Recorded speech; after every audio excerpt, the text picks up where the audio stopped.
तर आज प्रचाराचा शेवटचा दिवस आहे आणि शेवटच्या दिवशी अजित पवार यांनी भगूरमधील प्रचार सभेत मशालीला मतदान करा असं विधान केलंय। आपल्यासोबत शिवसेनेचे प्रवक्ते राजू वाघमारेजी जोडलेले आहेत। राजू वाघमारेजी, अजित पवार यांनी मशालीला मतदान करा असं विधान केलेलं आहे, तुम्ही याला स्लिप ऑफ टंग म्हणू शकता, मात्र त्यानंतर सुद्धा अजित पवार यांना त्यांची चूक कुणी लक्षात आणून दिली नाही किंवा अजित पवार यांना सुद्धा ती चूक लक्षात आलेली नाहीये, काय नेमका अर्थ घ्यायचा?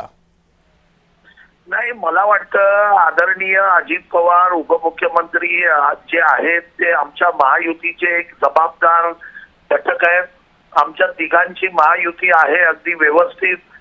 भाषणाच्या योगात बोलताना कदाचित त्यांच्याकडून चूक झाली असेल, जशी त्या दिवशी खडसेंची झाली। खडसे म्हणाले कमळावर मतदान करा आणि नंतर बोलले की नाही नाही नाही तुतारीवर करा।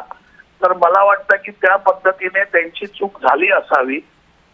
अजित पवार असा काही बोलण्याचा प्रश्न येत नाही, आमच्या महायुतीचे जबाबदार घटक आहेत, त्याच्यामुळे कदाचित ही चूक झाली असावी। नाही, मात्र राजू वाघमारेजी, गेल्या काही दिवसातील महायुतीमधील वातावरण पाहता अजित पवार यांच्या पोटातलं ओठामध्ये आलं अशी पण चर्चा आहे। नाही, पण अजित पवारांच्या बरोबर महायुतीचं कुठेच नाही, उलट आमचं आणि भाजपचं 2-3 ठिकाणी आम्ही एकमेकाच्या विरोधात लढत असल्यामुळे भाजपच्या विरोधात महायुतीमध्ये शिंदे आमचं चाललेलं आहे, अजित पवारांचं कुठेच नाही।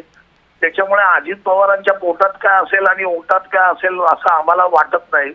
ते आमचे जबाबदार नेते आहेत महायुतीचे आणि महायुतीचे सर्वोच्च नेते आहेत राष्ट्रवादीतले। अशी काही चूक किंवा असं काही त्यांच्या पोटात असल्याचा प्रश्न येत नाही। ठीक आहे, त्याच्यामुळे हे चुकून झालं असावं आणि त्याच्यामुळे त्याच्याकडे एवढं लक्ष देण्याची गरज नाही। ठीक आहे।